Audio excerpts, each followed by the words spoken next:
الله الرحمن الرحيم الحمد لله رب العالمين والصلاة والسلام على سيد الأنبياء والمرسلين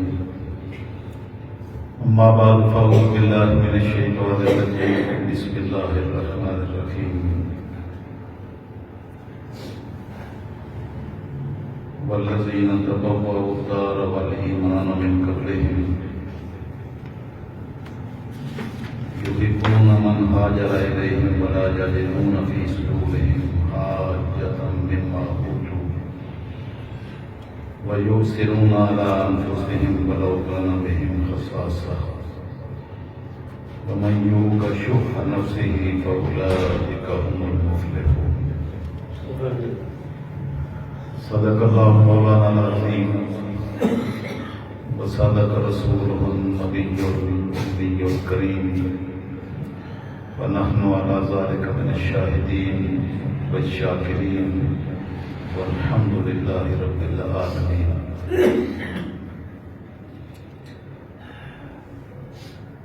معزز حاضرین و ناظرین و سامعین، پچھلے خطبہ جمعۃ المبارک میں نے سفر حرمین شریفین جو سفر عشق و محبت ہے اس پر گفتگو کی تھی. اللہ رب العزت کی توفیق سے آج کی گفتگو بھی اسی سلسلے کا ایک تسلسل ہوگا.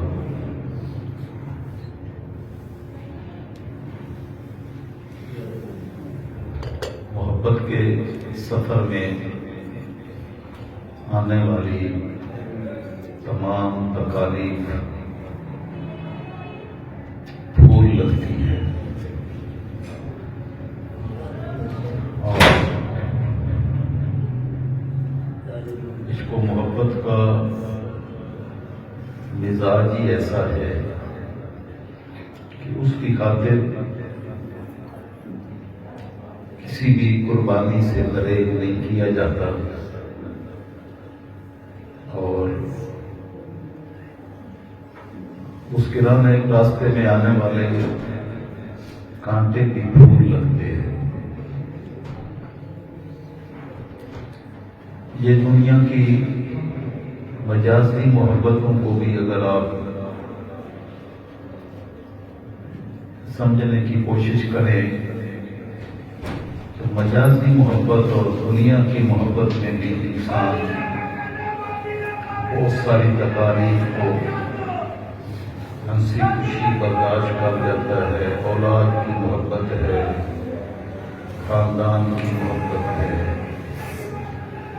اس میں آنے والی ہر دشواری کو انسان بخوشی قبول کر لیتا ہے. اور جو محبت اللہ اور اس کے رسول صلی اللہ علیہ وسلم کے راستے میں آئے تو اس کا کیا عالم ہوگا کہ اس کے راستے میں تو انسان اگر جانیں بھی لٹانا پڑے تو وہ جان لٹا کر بھی فزت برب الکعبہ کا نعرہ لگاتا ہے. رب کعبہ کی قسم زندگی کی بازی جیت گیا ہوں. اور کس قدر قربانیاں اور کس قدر مشقتیں اللہ اور اس کے رسول صلی اللہ علیہ وسلم کے راستے میں صحابہ کرام نے برداشت کی. تو حرمین شریفین کے سفر میں قدم قدم پر اتنی داستانیں بکھری ہیں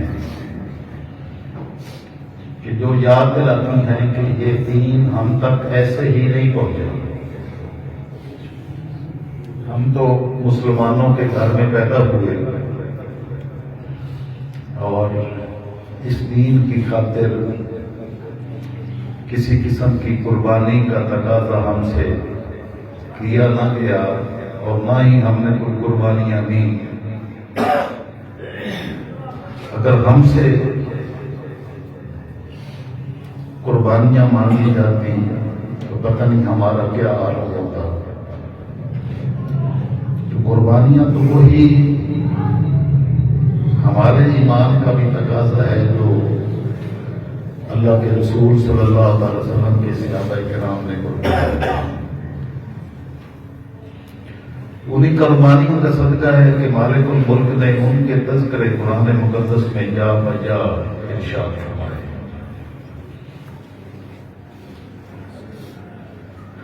یہ میں نے سورہ حشر کی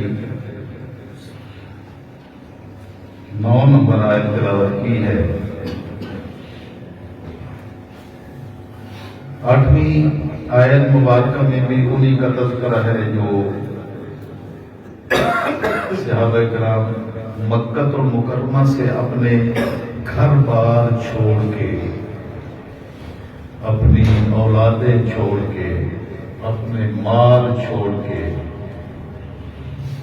اور بڑی تکالیف برداشت کرتے ہوئے اللہ کے رسول کی خاطر مکہ کی سرزمین کو، اپنے گھر بار کو چھوڑ کر مدینہ طیبہ کی طرف ہجرت کی.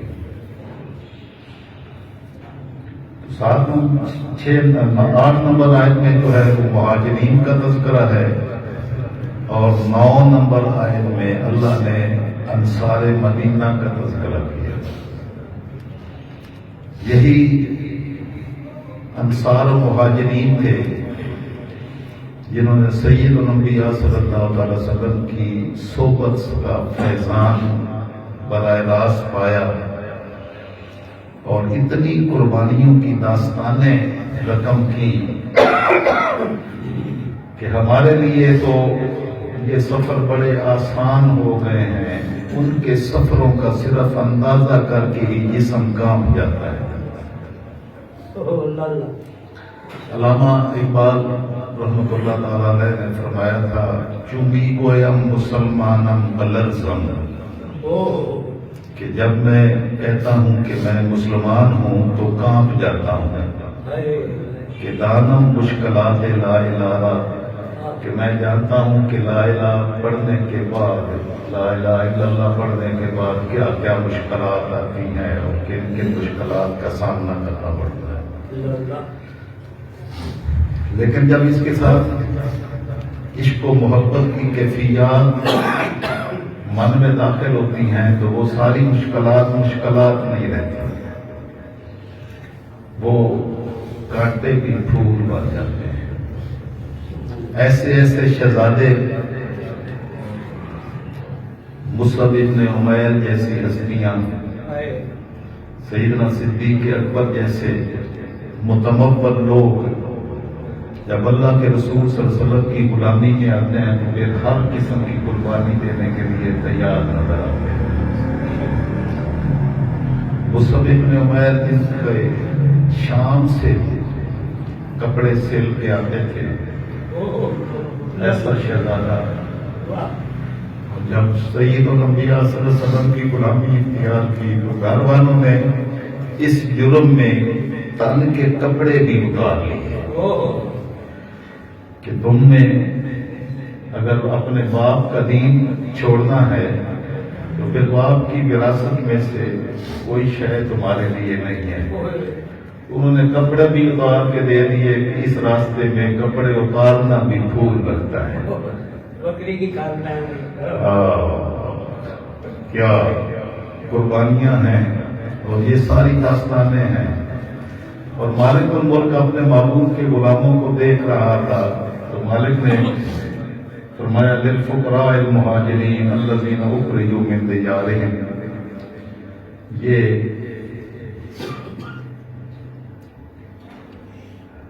مصارف زکوٰۃ کا تذکرہ ہو رہا ہے قرآن مقدس میں کہ ان پر بھی یہ خرچ کیا جائے گا جو مہاجرین مکہ تھے اور غریب لوگ تھے. تو اب غربت کا یہ عالم کہ ہر شے ہی چھن گئی، صرف اپنا ایمان لے کے مدینہ طیبہ پہنچے. الذین اخرجوا من دیارہم، اللہ نے فرمایا کہ ان کو اپنے گھروں سے نکال دیا گیا. وَأَمْوَالِهِمْ مالوں سے بھی محروم کر دیا. انہوں نے گھر بھی چھوڑے، مال بھی چھوڑے، لیکن مالک دلوں کے احوال کو جاننے والا ہے، تو اس نے ان کے دلوں کی کیفیت بیان کی کہ یبتغون فضلا من اللہ ورضوانا. اس سارے سفر میں، اس ساری تکالیف میں، اس ساری ہجرت میں وہ صرف اللہ کے فضل اور اللہ کی رضا کے متلاشی تھے، کسی اور کام کی خاطر یہ سفر نہیں کیا. یہ گھر بار چھوڑے تو صرف اللہ رسول کی خاطر چھوڑے. ینصرون اللہ ورسولہ، اللہ اور اس کے رسول کی مدد کرتے ہیں. اللہ اور اس کے رسول کو کسی کی مدد کی ضرورت نہیں ہے.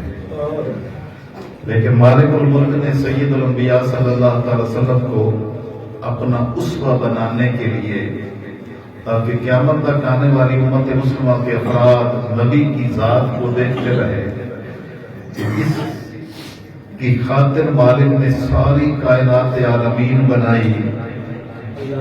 اس کو جو ہے نا وہ اس دین کے راستے میں کس قدر مشقتوں کے راستوں پر چلایا.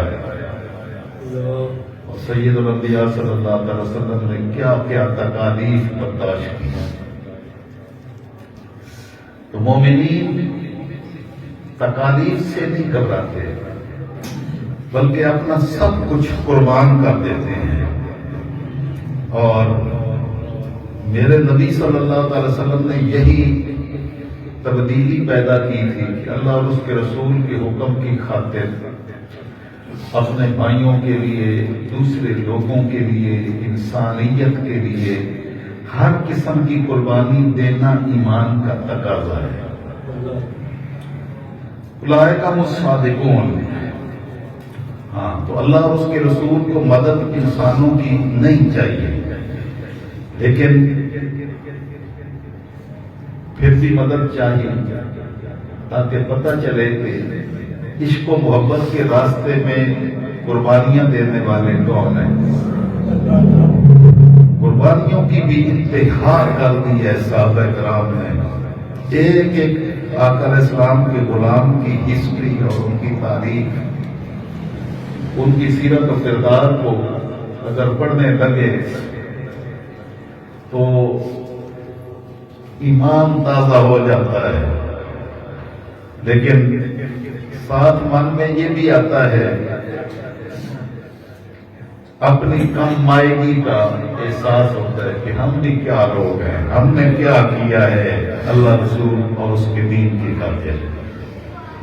تو اللہ نے فرمایا کہ یہ جو مہاجرین جو ادھر سے سب کو چھوڑ کے آئے ہیں، یہ اللہ اور اس کے رسول کے مددگار ہیں. اللہ کے اور اللہ کے رسول کی مدد کرتے ہیں، یعنی اللہ اور اس کے رسول کے دین کی مدد کرتے ہیں. اولئک هم الصادقون، یہی سچے لوگ ہیں.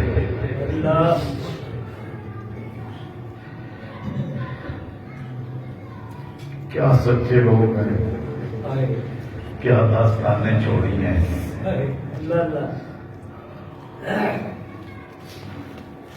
دادا عمر بن الخطاب ہے، باپ عبداللہ ابن عمر ہے، بیٹا سالم بن عبداللہ بن عمر ہے. تو حضرت سالم بن عبداللہ ابن عمر بیت اللہ کا طواف کر رہے تھے، تو ظاہری حالت جو ہے نا وہ بڑی فقر والی تھی.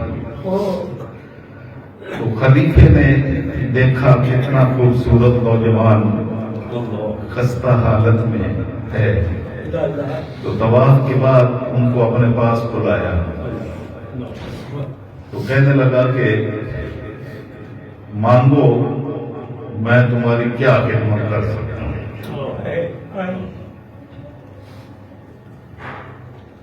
تو انہوں نے کہا کہ تم آخرت میں کیا دے سکتے ہو. اس نے کہا میں آخرت میں تو کچھ نہیں دے سکتا ہوں، دنیا میں دے سکتا ہوں۔ انہوں نے فرمایا دنیا تو میں نے اپنے رب سے کبھی نہیں مانگی، تجھ سے کیا مانگوں؟ دنیا کو ہم چھوڑ آئے ہیں جب سے ہم نے نبی کا کلمہ پڑھا ہے۔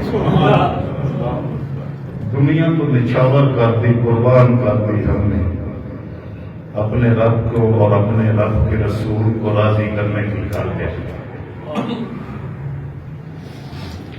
تو نہیں، پہلے آپ نے فرمایا کہ اللہ کے گھر میں بیٹھ کر میں تجھ سے مانگوں، یہ پہلا سبب مکالمہ ہوا تھا۔ اس نے کہا کہ آپ مانگے، تو آپ نے فرمایا کہ فی بیت اللہ اسالک کا، کیا اللہ کے گھر میں بیٹھ کر میں تجھ سے مانگوں؟ حیرت کی بات ہے، بیت اللہ سامنے ہے، اللہ کا گھر ہے، اللہ کے گھر میں بیٹھ کر میں تجھ سے سوال کروں۔ تو اس نے کہا کہ ذرا اس نوجوان کو دیکھتے رہنا، جب یہ باہر نکلے نا بیت اللہ شریف سے، مسجد حرام سے، تو پھر ان کو بلانا۔ جب آپ باہر نکلے تو وہ پھر بلانے کے لیے آ گئے۔ وہاں یہ پہلا کلمہ جو میں نے پہلے بیان کیا، تو آپ نے فرمایا کہ تم کیا دے سکتے ہو؟ اس نے کہا کہ جو مانگو دے میں دوں گا۔ تو آپ نے فرمایا آخرت دے سکتے ہو؟ کہنے لگا نہیں، آخرت تو نہیں، دنیا کا مال دے سکتا ہوں۔ تو آپ نے فرمایا کہ دنیا کا مال تو میں نے اپنے رب سے کبھی نہیں مانگا، تو اس سے کیسے کیا مانگا؟ تو خلیفہ مروان تھا، کہنے لگا کہ فاروقی خون بولتا ہے۔ لوگوں نے بتایا کہ یہ فاروق اعظم کا پوتا ہے، تو مروان کی زبان سے نکلا کہ فاروقی خون بولتا ہے۔ تو یہ میرے آقا نے جو صحابہ کرام کی تربیت کی، یہی انقلاب مصطفی تھا۔ آقا علیہ السلام نے جو صحابہ کرام کے اندر انقلاب پیدا کیا، تو جن کو اللہ نے ایمان کی دولتیں عطا کی وہ دنیا کے طالب نہیں تھے، کیونکہ اللہ اور اس کے رسول کے طلبگار لوگ دنیا کے طالب نہیں ہوتے۔ دنیا تو ان کے پیچھے پیچھے مارے پھرتی ہے، اور وہ اس سے منہ موڑ کر صرف اللہ اور اس کے رسول کی بارگاہ کی طرف نظریں رکھتے ہیں۔ تو یہ مہاجرین کا تذکرہ مالک نے فرمایا، اور فرمایا کہ یہ جو کچھ کرتے ہیں، جو کچھ تکالیف برداشت کرتے ہیں، اللہ کی رضا کی خاطر کرتے ہیں، ریاکاری نہیں کرتے۔ تو اللہ نے مہاجرین کی من کے راز دنیا کو بتائے کہ قربانیاں وہ ہوتی ہیں جو اللہ اور اس کے رسول کی رضا کی خاطر دی جائیں، ورنہ لوگوں کو دکھانے کے لیے تو بہت کچھ دنیا اور لوگ اپنی سخاوت کے ڈنڈورے بھی پیٹتے ہیں۔ سخاوتیں وہ اثر ہوتی ہیں جو اپنے مالک کی رضا کی خاطر اٹھائی جائیں۔ یہ پاکستان میں ہے، تو ساری داستانیں ہیں یہ تاریخ میں، آپ جب یہ لیں تو اللہ اور اس کے رسول کا دیا ہوا فوج ہے، جب ادھر سے راستہ بند ہو جائے گا تو پھر تم سے مانگے گا۔ یہ سیدنا تاج الدین القادری الگیلانی قدس سرہ العزیز جب یہاں پاکستان آئے تو ایوب خان نے پیغام بھیجا تھا کہ کوئی چاہیے شے جو ضرورت ہو، ہم حاضر ہیں۔ تو آپ نے فرمایا کہ میرے اللہ اور اس کے رسول کا در جو ہے کھلا ہے، جب ادھر سے آنا بند ہو جائے گا تو پھر آپ سے مانگ لیں گے۔ تو یہی صحابہ کرام کی ساری کیفیات تھی کہ، اور پھر مالک نے مور سبق ایسی کی، اب جو ان کی خلوص للہیت اور ان کی اپنے مالک کی رضا کی طلب سے انکار کرے وہ دائرہ اسلام سے ہی خارج ہو جاتا ہے، کیونکہ یہ ان کا تذکرہ میرے مالک نے کلام مقدس میں فرمایا۔ اب کلام مقدس اللہ کا کلام پڑھنے والے قیامت تک پڑھتے رہیں گے تو آقا علیہ السلام کے غلاموں کی قربانیوں کی صداقت مانگتے رہیں گے۔ اور اللہ کے رسول نے فرمایا کہ یہ اللہ اور اس کے رسول کی مدد کرتے ہیں، مددگار ہیں۔ اللہ انسان کی مدد کی اللہ اور اس کے رسول کو کیا ضرورت ہے، لیکن وہ ایسے لجپال ہیں کہ وہ غلاموں کی قربانیوں کو پھینک نہیں دیتے، ان کو اپنی نظر رحمت میں رکھتے ہیں۔ اور فرمایا اولئک هم الصادقون، سچے لوگ تو یہی ہیں۔ اگلی آیت میں انصار مدینہ کا تذکرہ کیا، 8 نمبر آیت میں مہاجرین کا جو مکہ سے ہجرت کر کے چھوڑ چھاڑ کے آئے تھے ان کا تذکرہ کیا، 9 نمبر آیت میں اہل مدینہ کا تذکرہ کیا۔ تو آقا علیہ السلام کو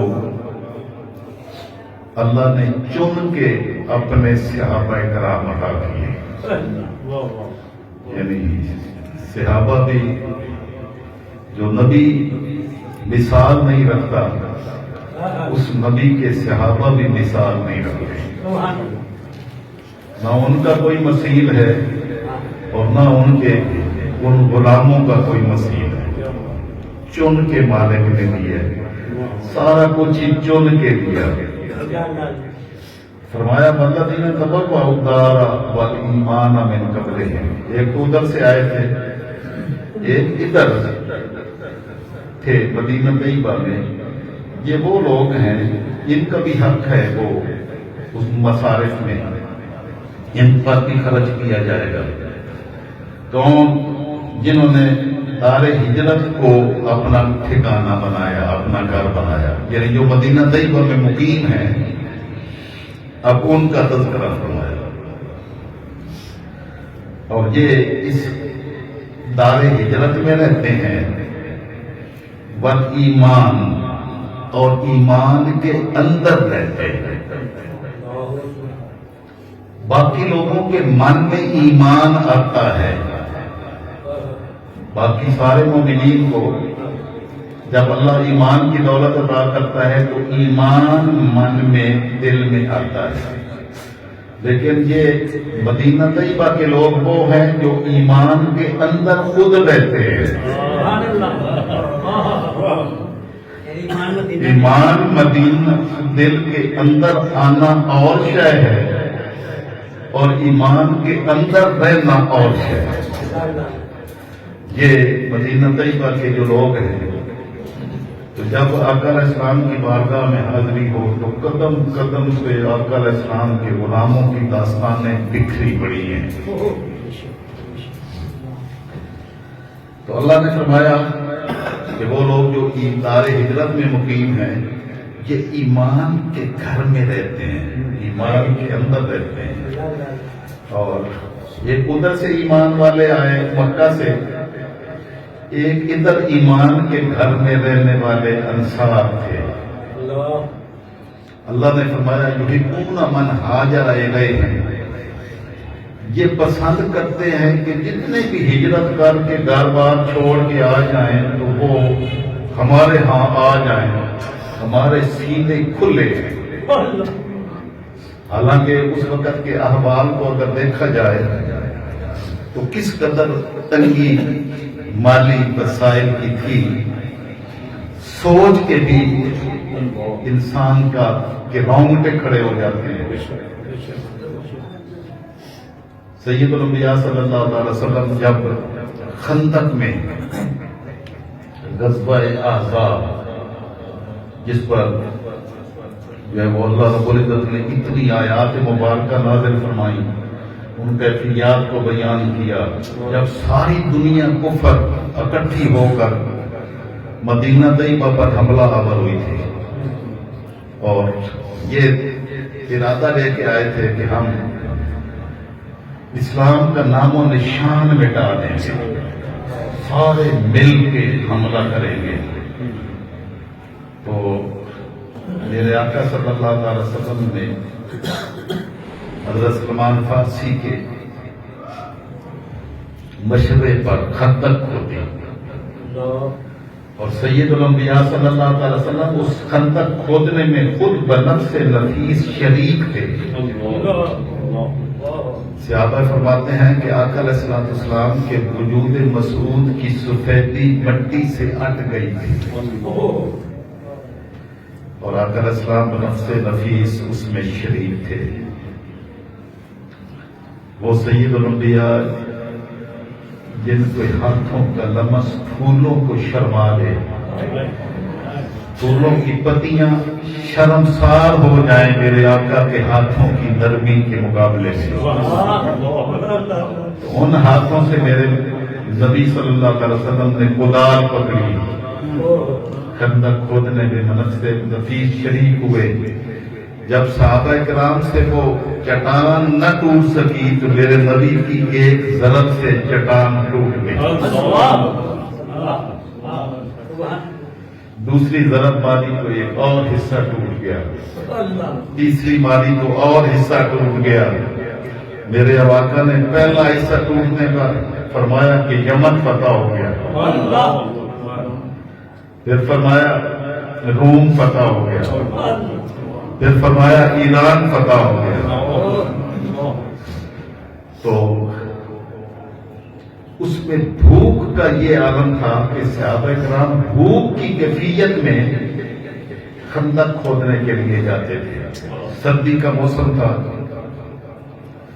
اور میرے مالک نے جب دیکھا کہ میرے محبوب کے غلام اس قسم کرسی کے عالم میں اتنی بڑی دنیا کفر کی طاقت کے مقابلے میں کیسے قربانیاں دے رہے ہیں، جب وہ سارے مناظر آقا کے غلاموں نے پیش کر دیا تو پھر مالک الملک کی مدد اور نصرت آئی۔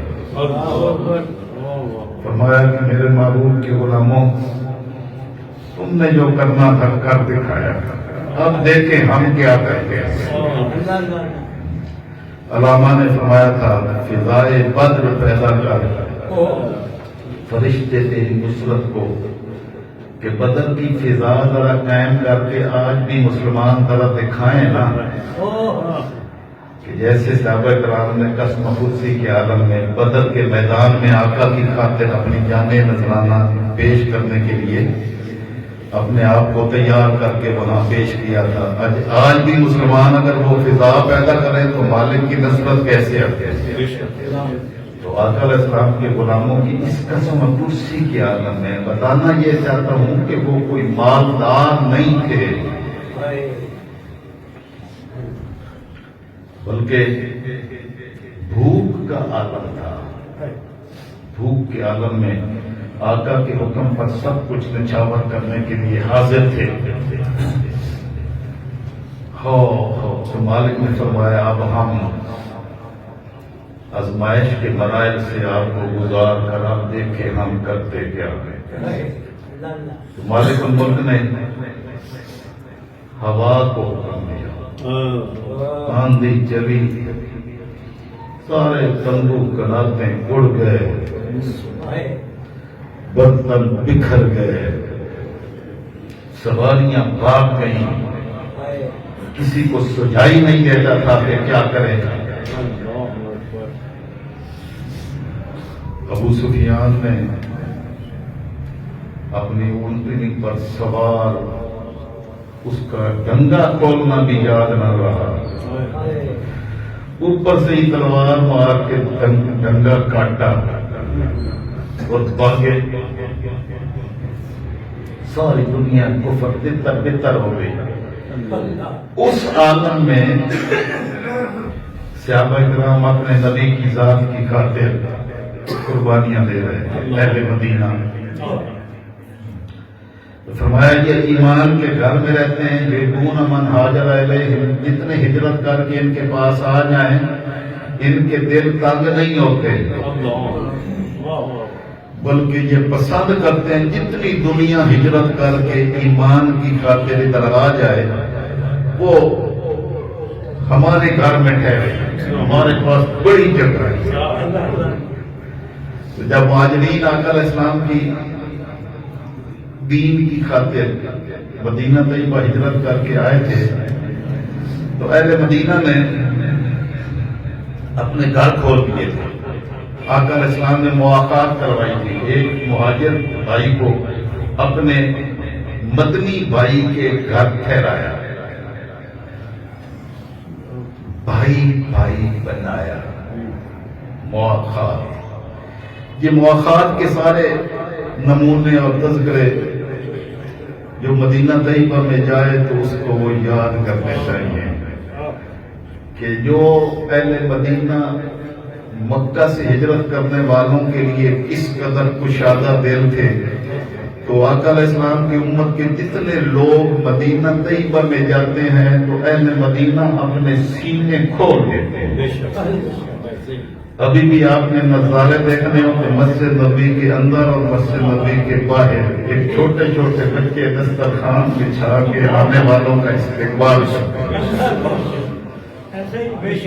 ایسا ہی یہ میرے مالک نے فرمایا یحبون من ہاجر الیہم, یہ پسند کرتے ہیں جتنے لوگ ہجرت کر کے آئیں.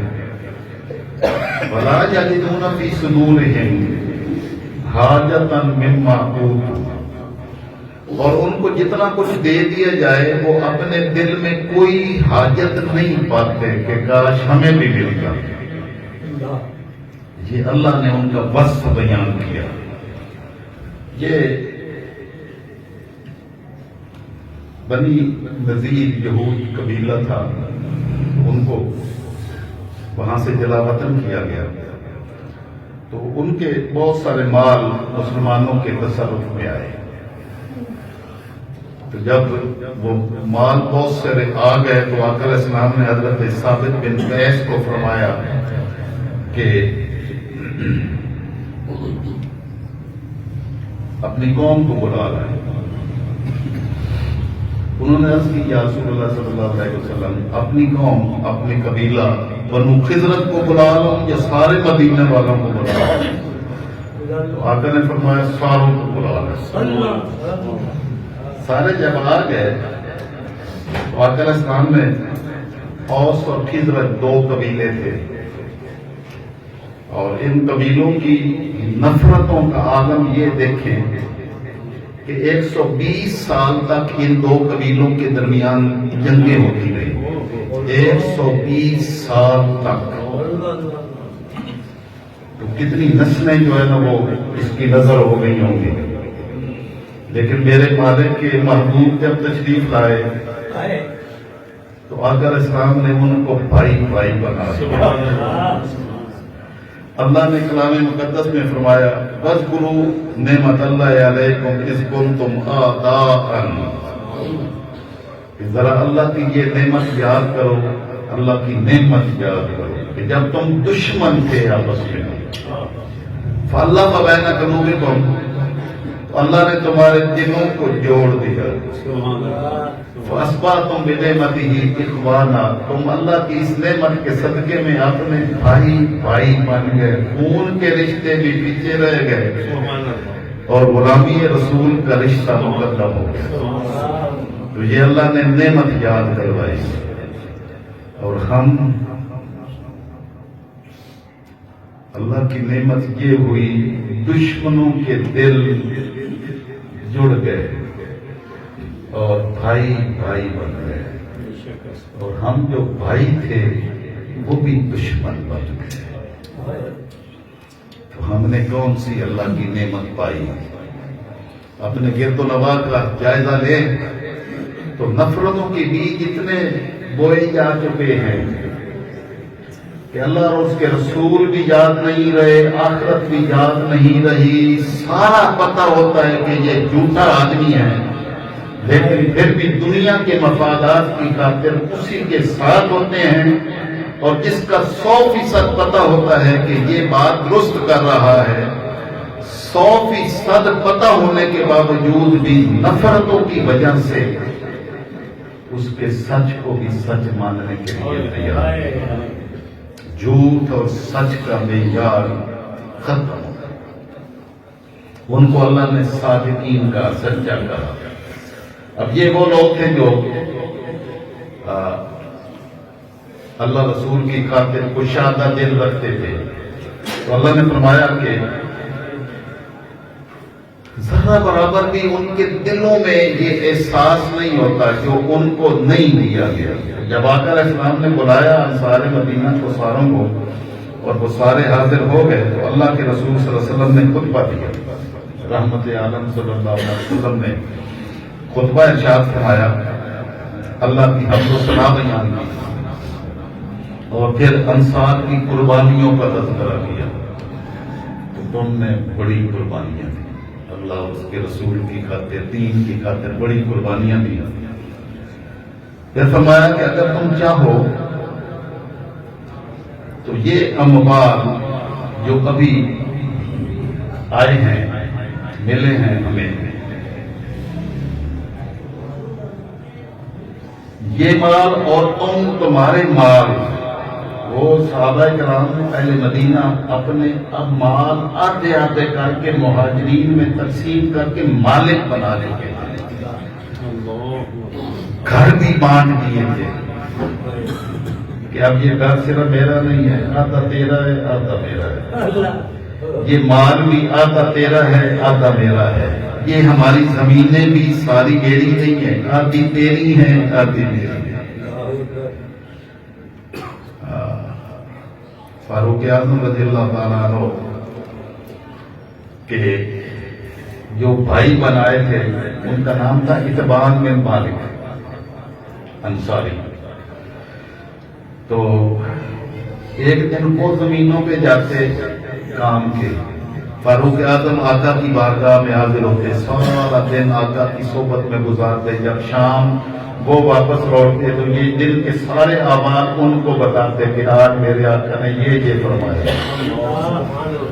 اگلے دن وہ اتبان بن مالک حاضر ہوتے، فاروق اعظم کام کو جاتے، تو باریاں مقرر کی گئی،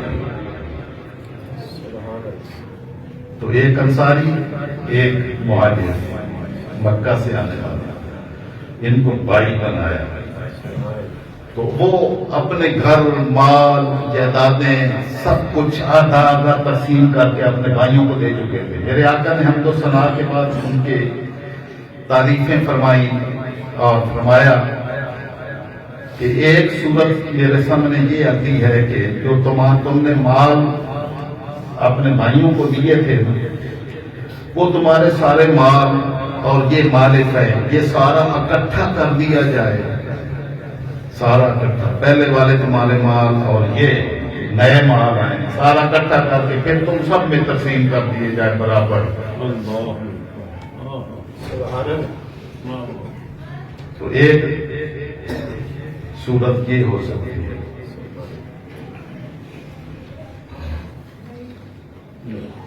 اور دوسری صورت یہ ہے کہ اگر تم چاہو تو تم نے جتنی مکانات، جتنے مال، جتنی زمینیں اپنے بھائیوں کو دی تھی وہ تمہیں واپس کر دی جائیں، اور یہ جو مال آئے ہیں یہ مہاجرین میں تقسیم کر دیے جائیں۔ یہ دو شکلیں ہیں۔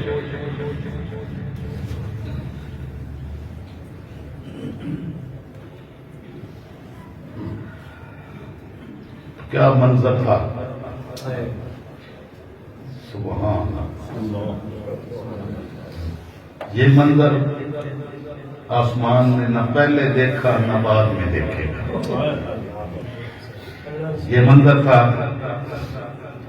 نور برس رہا تھا اس محفل پر، آقا تاجدار کائنات اس محفل میں موجود تھے، میرے آقا نے جب یہ ارشاد فرمایا تو ایک قبیلے کے سردار سعد بن زرارہ اٹھے اور دوسرے قبیلے کے سردار سعد بن معاذ رضی اللہ عنہ، دو سردار اپنے اپنے قبیلوں کے طرف سے اٹھے اور آقا کی بارگاہ میں عرض کی، یا رسول اللہ، ہماری رائے کچھ سے ہے تو ہماری رائے یہ ہے بل تقسم ہو بین المہاجرین، کہ اللہ کے رسول یہ جتنے مال آئے ہیں نا یہ سارے مہاجروں میں تقسیم کر دیں جو مکہ سے آئے ہیں، وَيَكُونُ فِي دُورِنَا كَمَا كَانُوا، اور جس طرح وہ ہمارے گھروں میں پہلے رہ رہے تھے پھر بھی اسی طرح باقی رہیں گے، ہم واپس کچھ نہیں لیں گے۔ نعرہ تکبیر، نعرہ رسالت، نعرہ حیدری، جو بھائیوں کو دے چکے ہیں وہ ہم واپس نہیں لیں گے، اور جو نئے آئے ہیں اس میں سے بھی حصہ نہیں مانگیں گے، یا رسول اللہ سارا ہی انہیں دے دیں۔ تو مالک الملک نے فرمایا، لا یجدون فی صدورہم حاجۃ مما اوتوا، ان مہاجرین کو جو کچھ عطا کیا گیا ان کی اپنے اندر ذرہ برابر بھی خواہش بھی نہیں رکھتے کہ کاش ہمیں بھی کچھ مل جاتا ہے۔ اور صرف یہی نہیں فرمایا بلکہ آگے فرمایا وَيُؤْثِرُونَ عَلَىٰ أَنفُسِهِمْ وَلَوْ كَانَ بِهِمْ خَصَاصَةٌ، اور وہ اپنے بھائیوں کو ترجیح دیتے ہیں، ایثار کرتے ہیں۔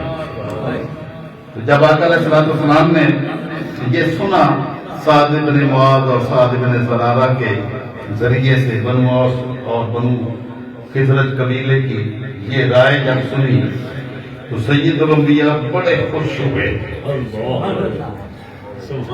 بڑے خوش ہوئے جی۔ سب انصار ان کی اس رائے پر متفق ہو کر یک زبان بولے، رضینا وسلمنا، یا رسول اللہ جو ہمارے ان بھائیوں نے کہا ہے نا ہم اس پر راضی ہیں اور سر تسلیم خم کرتے ہیں، آپ میرے آقا یہی کریں۔ تو یہ جب انصار نے یہ الفاظ بولے تو میرے آقا نے اللہ کی بارگاہ میں دعا کی، اللہم ارحم الانصار، باری تعالیٰ ان انصاریوں پر اپنا رحم اور اپنا کرم نازل فرما۔ تو یہ انصار کا لقب آقا علیہ السلام نے اس وقت اہل مدینہ کو عطا کیا کہ یہ انصار رسول ہیں، انصار دین ہیں، دین کی خاطر سب کچھ قربان کرنے کے لیے تیار ہیں۔ تو جس نے بھی اپنے مالک کو راضی کرنا ہو تو وہ مصطفی انقلاب کا صرف یہی ایک نقطہ پکڑ لے کہ وہ اپنے بھائی کو راضی کر لے۔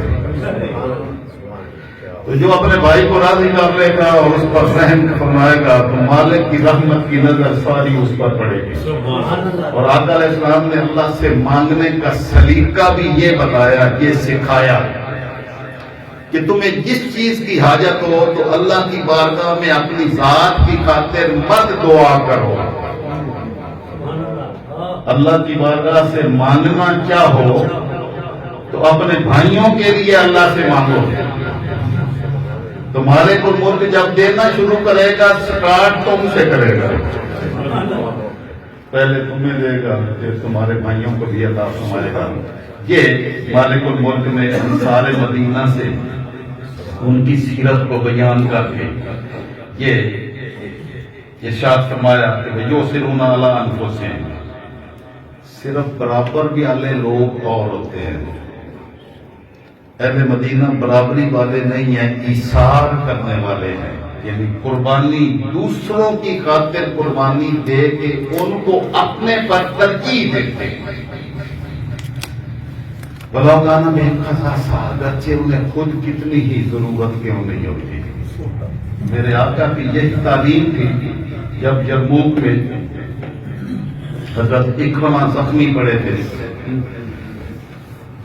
تو العطش کی آواز نکالی، پانی پلانے والے میدان جنگ میں پہنچے تو جو زخمی پڑے تھے تو آتش کی آواز پر پہنچے، تو جب ان کے پاس پیالہ پانی کا بھر کے آگے کیا تو انہوں نے پاس سے ایک اور آواز سنی، العطش۔ انہوں نے پیالہ منہ سے ہٹا دیا، انہوں نے کہا پہلے میرے بھائی کو پلاؤ۔ اللہ ادھر سے جو آواز آئی تو وہ پیالہ لے کر وہاں پہنچا تو وہاں ایک العطش کی اور آواز آئی، تو انہوں نے بھی پانی نہیں پیا، انہوں نے کہا میرے بھائی کو پلاؤ۔ جو ان کے پاس پہنچے تو وہاں اور آواز آئی، انہوں نے بھی نہیں پیا، انہوں نے کہا میرے بھائی کو پلاؤ۔ جب وہ کوئی 6-7 بندوں تک پہنچے، پانی کسی نے بھی نہیں پیا، تو مالک نے فرمایا یؤثرون علی انفسہم ولو کان بہم خصاصہ، خود کتنی پیاس میں بھی کیوں نہ ہو تو ترجیح دوسروں کو دیتے ہیں۔ تو وہ جس 7ویں تک پہنچے تو وہ شہادت کا جام نوش کر چکے تھے، اللہ نے شہادت کا جام ان کو پلا دیا تھا۔